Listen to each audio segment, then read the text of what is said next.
ஒரு ஆயிரக்கணக்கான பேரண்ட்ஸ் வந்து நம்ம இங்க குழுமி இருக்கின்றோம். இல்ல சிறந்த பெற்றோர்கள் யார் அப்படின்னு ஒரு சின்ன டெஸ்ட் வைக்கலாமா? ஒரு 5 நிமிடத்துல அந்த டெஸ்ட்டை முடிச்சிடலாம். அது கிஃப்டும் கூட முடிஞ்சா சுரேஷ் தம்பி கொடுக்கட்டும், இல்ல நான் கூட கொடுத்துடலாம். ஒரு 7 கேள்வி கேட்கிறேன். அந்த 7 கேள்விக்கு உண்மையாலுமே அந்த 7 குவாலிட்டி, அந்த 7 குணநலங்கள் என்னிடம் இருக்கின்றது என்று எந்த தாய்மாராவது எந்த ஒரு தகப்பனாவது சொன்னீங்க அப்படின்னா நிச்சயமா இந்த மேடையில உங்களுக்கு அந்த பரிசை வந்து நான் கொடுக்கின்றேன். ஏன்னா நானும் அந்த பரீட்சையில கலந்துக்கிறேன். ஏன்னா நானும் ஒரு குழந்தைக்கு ஒரு அப்பாவாக இருக்கின்றேன். முதல் குவாலிட்டி என்ன அப்படின்னு பாத்தீங்கன்னா, ஃபர்ஸ்ட் பிரைமரி எஜுகேட்டர். அதாவது உங்களுடைய குழந்தைக்கு நீங்க ஒரு நல்ல முதல்நிலை ஆசானாக இருக்கின்றீர்களா? உங்களுடைய குழந்தைக்கு உங்களுடைய வீட்டிலே கற்றுத்தரக்கூடிய ஆசான்களாக இருக்கின்றீர்களா? அதாவது கற்றுத்தரனா பிசிக்ஸ், கெமிஸ்ட்ரி, பயாலஜி கற்றுத்தரது இல்ல. அடிப்படையான திறமைகளை, ஃபண்டமெண்டல் ஸ்கில்ஸ், அதை கற்றுத்தரக்கூடிய ஒரு பேரண்டாக நீங்க இருக்கின்றீர்களா? சார் எனக்கு அதுக்கெல்லாம் டைம் இல்லை, நான் ரொம்ப பிஸியா இருக்கேன், பிசினஸ் பார்க்க நேரம் இல்லை, யூனிஃபார்ம் சர்வீஸ்ல இருக்கேன், எனக்கு டைமே இல்லை. அதனால இந்த மாதிரி கேசிடி மாதிரி ஒரு பெரிய ஸ்கூல்ல சேர்த்து விட்டு நாங்க பணம் கட்டிட்டா ஆசிரியர்கள் வந்து பாத்துக்குவாங்க. அந்த மாதிரி பொறுப்புகளை நீங்கள் எடுத்துக்கொள்கின்றீர்களா? இல்லை மொத்த பொறுப்புகளையும் இது போன்ற ஆசிரியர்கள் மேல் சுமத்தக்கூடிய பெற்றோர்களாக இருக்கின்றீர்களா? மொத்த பொறுப்புகளையும் இது போன்ற ஆசிரியர்கள் மேல் சுமத்தக்கூடிய பெற்றோர்களாக நீங்கள் இருப்பீர்களே ஆனால் உங்களுக்காக ஒரு சிறிய உண்மை சம்பவத்தை சொல்கின்றேன். 2 வருஷத்துக்கு முன்னாடி எனக்கு ஒரு கால் வந்துச்சு. தாளவாடி ஃபாரஸ்ட் நடுக்காட்டுக்குள்ள ஒரு 4 வயசு யானை உயிருக்கு போராடிட்டு இருக்கு. 2 மணி நேரத்தில் ட்ரீட்மெண்ட் கொடுத்தா அந்த யானையினுடைய உயிரை நாம் காப்பாற்றலாம் அப்படின்னு சொன்னாங்க. உடனே அவருடைய வெட்டனரி டாக்டர் வந்து பவானி சார் இருந்தாரு. அவர் மலையேறி வரக்கே 1.5 மணி நேரம் ஆயிரும். பட் அவர் வரக்குள்ள போன்ல கைடன்ஸ் கேட்கிறோம், என்ன சார் பண்ணணும், ஃபர்ஸ்ட் எய்ட் என்ன பேசணும், என்ன பண்ணணும் அப்படின்னு டாக்டர்கிட்ட கேட்கிறோம். டாக்டர் சொல்றாங்க, தாளவாடி போங்க, மெடிக்கல் ஸ்டோர் ஒரு கிளவுஸ் வாங்கிக்கங்க. கிளவுஸ் வாங்கிட்டு அந்த யானையினுடைய ஆசன வாயு வழியாக உள்ளே வந்து நீங்க கையை விட்டு அந்த சாணத்தை வந்து வெளியெடுங்க. வெளியெடுத்தீங்கன்னா அந்த மூச்சு திணறல வந்து நின்றும், தண்ணி வந்து மேல ஊத்திட்டே இருங்க, நிழல் கொடுங்க, அதுக்குள்ள நான் வந்துடுறேன், யானையை காப்பாத்திரலாம் அப்படின்னு சொன்னார். அதே போல நாங்க செஞ்சோம். மூச்சு வந்துச்சு யானைக்கு. 2 மணி நேரத்தில் டாக்டர் வந்துட்டார். வந்தோடனே அந்த மெடிசன்ஸ் வந்து யானைக்கு கொடுக்க ஆரம்பிச்சோன்னே யானையுடைய துதிக்கை அடிச்சு, யானையுடைய காலை அடிச்சு, யானையுடைய காலை அடிச்சு எந்திரிச்சு நிக்க ட்ரை பண்ணிச்சு, அதனால முடியல. அப்ப அந்த ஊனாங்குடியில எடுத்து அந்த யானையை கட்டி நாங்க வந்து எடுத்து முயற்சி செய்யறோம். அந்த சம்பவத்துல என்னை சுத்தி ஒரு 50 பேர் இருக்கிறாங்க. நினைச்சு பாருங்க, நானு டாக்டர், என்னை சுத்தி 50 பேர் இருக்கிறாங்க. எந்திரிச்சு நின்ற யானை நம்மளுக்கு ஒரு தேங்க்ஸ் சொல்லிட்டு டாடா பாய் பாய் சொல்லுன்னு பார்த்தா அங்க என்ன நடந்துச்சு தெரியுங்களா? அது துரத்துல ஒலிம்பிக்ல உசைன் போல்ட் கூட அப்படி ஓடி இருக்க மாட்டேன், அந்த மாதிரி நாங்கெல்லாம் ஓடணும். நான் ஒரு பக்கம் பிச்சுட்டு ஓடுறேன், டாக்டர் ஒரு பக்கம் பிச்சுட்டு ஓடுறாரு. என் கூட வந்து பாடி கார்டா இருந்த பசங்க எல்லாம் எங்க போனாங்கன்னே தெரியல. நான் ஒரு புதர்ல போய் ஒளிஞ்சிட்டு இருக்கிறேன். பக்கத்துல 2 பசங்க கேட்கறாங்க, ரேஞ்சர் இருக்காரா இல்ல போயிட்டாரா அப்படின்னு சொல்லிட்டு. அந்த புதரை சாட்சி கேட்கிறேன், பெட்டர் லக் நெக்ஸ்ட் டைம் பா, ரேஞ்சர் உயிரோட தான் இருக்க அப்படி பசங்க கிட்ட சொல்லிட்டு, அப்ப டாக்டர் காணமே தேடி கண்டுபிடிக்கிறேன். ஒரு பாறை மேல உட்கார்ந்திருந்தாரு. டாக்டர் சமாளிக்கணுமே, என்ன பண்றதுன்னு தெரியல. டாக்டர்கிட்ட போயிட்டு, டாக்டர் சாயந்தர நேரத்துல ஒரு நல்ல ஒரு வார்ம் அப் இருந்துச்சு இல்லைங்களா, நல்லா ஓடும் இல்லையா, பவானி சேகல உயிரோட இருந்த என்ன தாளாவாடி கொண்டு வந்து சமாதி ஆக்கி இருப்பீங்களாடா, இது உங்களை நம்பி வந்த நேடான்னு சொல்லி நான் திட்டிட்டு 2 பேரும் வாக் பண்ணி நடந்து போறது கேட்டேன். என்ன காரணம் சார், ஏன் இந்த யானை வந்து 4 வயசுலயே சாகக்கூடிய அளவுக்கு போயிடுச்சு அப்படின்னு கேட்டபோது டாக்டர் சொல்லியிருந்தாரு, ஒரு யானை தன் தாயோடு இருக்கின்ற பொழுது அந்த தாய் வந்து எந்த மாதிரி மரப்பட்டைகளை சாப்பிடணும், எந்த மாதிரி மரப்பட்டைகளை சாப்பிட்டா குடல்ல புழுக்கள் உருவாகாதுன்னு சொல்லி கொடுப்பாள். இந்த 4 வயது யானை வந்து தாயை விட்டு பிரிந்து வந்துருச்சு. அதனால எந்த மூலிகை மரங்களை சாப்பிடணும்னு தெரியல, அதனால குடல் புழுக்கள் வந்து அதிகமாகி சாகக்கூடிய நிலையில் சென்று விட்டது அப்படின்னு சொன்னார். ஒரு தாய் என்பவள் 100 மருத்துவர்களுக்கு சமம், ஒரு தகப்பன் என்பவர் 100 ஆசிரியருக்கு சமம். ஆக உங்களுடைய பொறுப்புகளை ஆசிரியர்கள் சுமத்துகின்றீர்களா, இல்லை உங்கள் குழந்தைகளுக்கு நீங்களே கற்றுக் கொடுக்கக்கூடிய ஆசான்களாக மாறுகின்றீர்களா என்பது என்னோட கேள்வி. இந்த குவாலிட்டி கற்றுக் கொடுக்கக்கூடிய ஆசிரியர்களா இருந்தீங்கன்னா ஃபர்ஸ்ட் குவாலிட்டி உங்களோட சூப்பர் டிக் பண்ணிக்கங்க. 2வது குவாலிட்டின்னு பாத்தீங்கன்னா fostering curiosity and exploration அப்படின்னு சொல்லுவாங்க. அதாவது உங்கள் குழந்தைகளுடைய ஆர்வத்தையும் அந்த குழந்தைகளுடைய ஆய்வு தன்மையும் ஆய்வு திறனையும் என்கரேஜ் பண்ணக்கூடிய பெற்றோர்களாக நீங்க இருக்கின்றீர்களா? அதாவது 2 வயசு ஆன குழந்தை நடக்க ஆரம்பிச்சு ஒவ்வொரு பொருளா எடுத்து உங்ககிட்ட வந்து கேட்கும், அப்பா இது என்னப்பா, அம்மா இது என்னப்பான்னு. நீங்க என்ன பண்ணுவீங்க, குழந்தையோட தலையிலே அடிச்சு எனக்கு ஏகப்பட்ட வேலை இருக்குடா, போல அந்த சைடு போய் புக்க படுறா அப்படின்னு சொல்லுவீங்க. இந்த செந்தில் கவுண்டமணி ஜோக் இல்ல, அண்ணா இந்த பெட்ரூம் லைட் எப்படின்னா எரியுது அப்படின்னு கேட்ட கவுண்டமணி சொல்லுவார் இல்லைங்களா, தம்பி இதுக்கு பேர் தான் மேண்டில், இதுல எப்படின்னா எரியுதுன்னு சொல்லி பொசிக்கு விடுவாரு பாத்தீங்களா. அந்த மாதிரி நீங்க உங்கள் குழந்தைகள் ஆர்வத்தோடு வருகின்ற பொழுது அதை கற்றுக் கொடுக்கக்கூடிய பெற்றோர்களாக இருக்கின்றீர்களா, இல்லை ஆர்வ கோளாறு மாதிரி இருக்காதடா அப்படின்னு சொல்லி உங்க குழந்தைகளை ஒதுக்கி மட்டம் தட்டக்கூடிய குழந்தைகளாக இருக்கின்றீர்களா என்பதை நீங்கள் தெரிந்து கொள்ளுங்கள். அப்படி குழந்தைகள் சந்தேகம் கேட்கிற போதெல்லாம் எந்த தகப்பனும் எந்த தாயும் கற்றுக் கொடுக்கிறார்களோ, தன்னுடைய பணியை ஒதுக்கிவிட்டு அதன் சந்தேகத்தை தீர்க்கின்றார்களோ, அவர்கள் எல்லாம் உண்மையிலுமே ஒரு சிறந்த தாய்மார்கள்.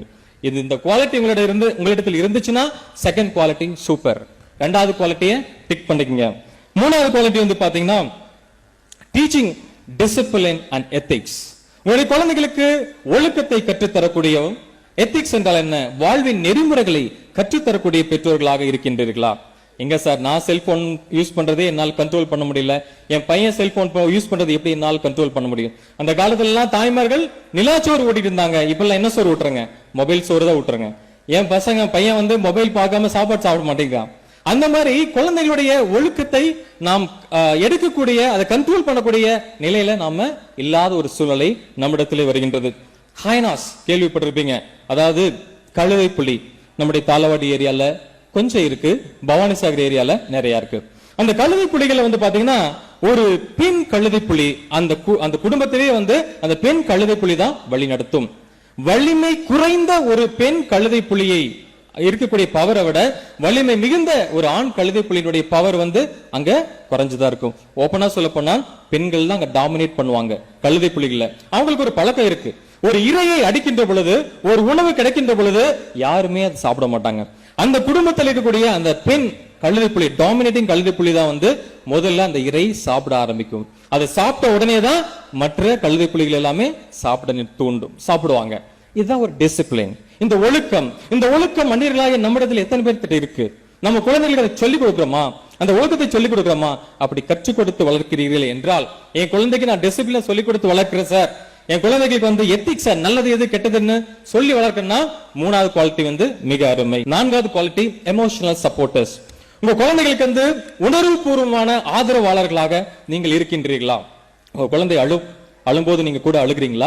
இல்ல அழுகினால் பரவாயில்ல, அந்த அழுகுக்கு காரணம் என்ன என்பதை தெரிந்து கொண்டு அந்த அழுகையை குறைக்க முயற்சி செய்கின்றீர்களா? இல்ல உங்க குழந்தைக்கு கோபம் வரும், உங்க குழந்தை கோபப்படுறது, அந்த கோபத்துக்கு மேல நீங்க அதிகமா கோபப்பட்டு அந்த குழந்தையை அடக்க முயல்கின்றீர்களா? அந்த கோபத்துக்கு காரணம் என்னன்னு நினைக்கின்றீர்களா? 8ஆம் வகுப்பு படிக்கிறதுக்கு மேல உங்க குழந்தைகளுக்கு காதல் வரும், அந்த காதல் வரும்போது ஒரு வில்லன் மாதிரி செயல்படுறீங்களா? அந்த காதல் இந்த வயசுல தேவையில்லை என்பதை ஒரு நண்பன் போல சொல்லி அதை நீங்க கடந்து செல்கின்றீர்களா? இதெல்லாம் முக்கியம். உங்கள் குழந்தைகளுக்கு வரக்கூடிய அனைத்து ஃபீலிங்ஸுமே உங்களுக்கு தெரிந்து அதை நீங்கள் கட்டுப்படுத்த முயற்சி செய்தீர்களே ஆனால் நீங்கள் ஒரு மிகச்சிறந்த ஒரு பெற்றோர்கள். அந்த குவாலிட்டி உங்ககிட்ட இருந்துச்சுன்னா மிகச்சிறந்த பெற்றோர்கள் என்று. 4வது கேரக்டர். 5வது கேரக்டர் பாத்தீங்கன்னா சோசியல் ரெஸ்பான்சிபிலிட்டி. அதாவது உங்கள் குழந்தைக்கு சமூக அக்கறை கொண்ட குழந்தைகளாக வளர்க்க நீங்க முயற்சி செய்கின்றீர்களா?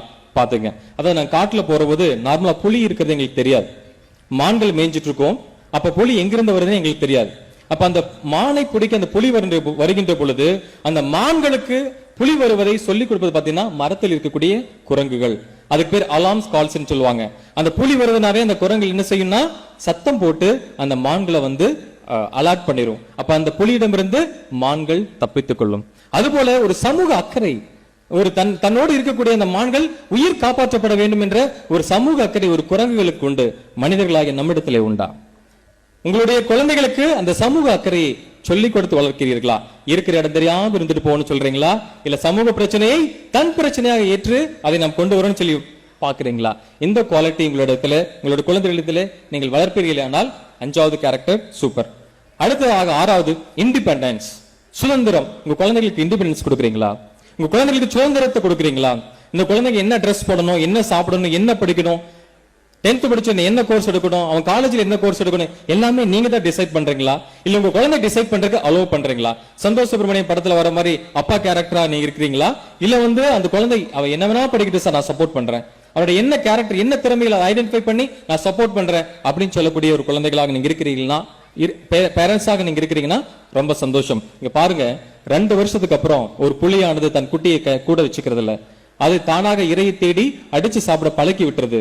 அழகா 2 வருஷத்துக்கு மேல தன் தாயை விட்டு இந்த குட்டியானது பிரிந்து தன்னுடைய வாழ்க்கையை வாழ ஆரம்பிக்கிறது. அவ்வாறு இருக்கின்ற போது உங்கள் குழந்தைக்கான அந்த தனி மனித சுதந்திரத்தை ஏன் நாம் தருவதில்லை? தர முயற்சி செய்யுங்கள். உங்கள் குழந்தையுடைய தனி மனிதத்தை அங்கீகரிங்கள், அந்த சுதந்திரத்தை அங்கீகரிங்கள். அடுத்ததாக 7th point, being a role model. உங்கள் குழந்தைக்கு நீங்கள் ஒரு ரோல் மாடலா இருக்கின்றீர்களா? உங்களோட குழந்தைக்கு நீங்க ரோல் மாடலா இருக்கிறதுக்கு நீங்க ஒரு பெரிய அரசியல்வாதியா இருக்க வேண்டிய அவசியம் இல்ல. நீங்க பெரிய போஸ்டிங்ல இருக்க வேண்டிய அவசியம் இல்ல. நீங்க ஒரு சினிமாக்காரரா இருக்க வேண்டிய அவசியம் இல்ல. நீங்க மிகப்பெரிய பணக்காரரா இருக்க வேண்டிய அவசியம் இல்லை. மாறாக நீங்கள் ஒரு நல்ல மனுஷனாக இருந்தால் போதும். நீங்கள் ஒரு நல்ல மனிதராக இருந்த ஒரு அன்பானவராக இருக்கலாம், சமூக அக்கறை கொண்டவர்களாக இருக்கலாம், பிற துன்பங்களை தன் துன்பமாக நினைத்து பார்க்கின்ற ஒரு அப்பாவாக இருக்கலாம், அனைத்து பிரச்சனைகளையுமே சந்திக்கக்கூடிய ஒரு தாயாக இருக்கலாம். அவ்வாறு நீங்க இருந்தால் உங்கள் குழந்தை உங்களை ரோல் மாடலாக எடுத்து இந்த சமுதாயத்தில் வளர ஆரம்பிக்கும். இதுதான் 7 கேரக்டர். இந்த 7 கேரக்டர், நிறைய கேரக்டருக்கு டைம் இல்ல. இந்த 7 கேரக்டருமே ஒரு பெற்றோராக என்னிடத்துல, ஒரு தாயாக என்னிடத்துல உண்டு, ஒரு தகப்பனாக என்னிடத்துல உண்டு என்று எந்த பெற்றோர்களாவது நினைப்பீர்கள் என்றால் தயவு செஞ்சு கை தூக்கலாம், இல்லை இந்த மேடைக்கு வரலாம். ஏன்னா இருக்கீங்களா?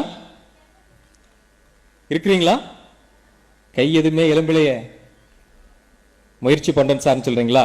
1-2 கேரக்டர் குறைவா இருக்கலாம். அவ்வாறு இருந்தால் தயவு செய்து முயற்சி செய்யுங்கள். நம் குழந்தையை நாளைய சமுதாயத்தில் மிகப்பெரிய ஆட்களாக மாற்றக்கூடிய ஒரு மிகப்பெரிய பொறுப்பு நம்மிடம் உள்ளது என்பதை தெரிவித்து என்னுடைய உரையை முடிக்கிறேன். நன்றி.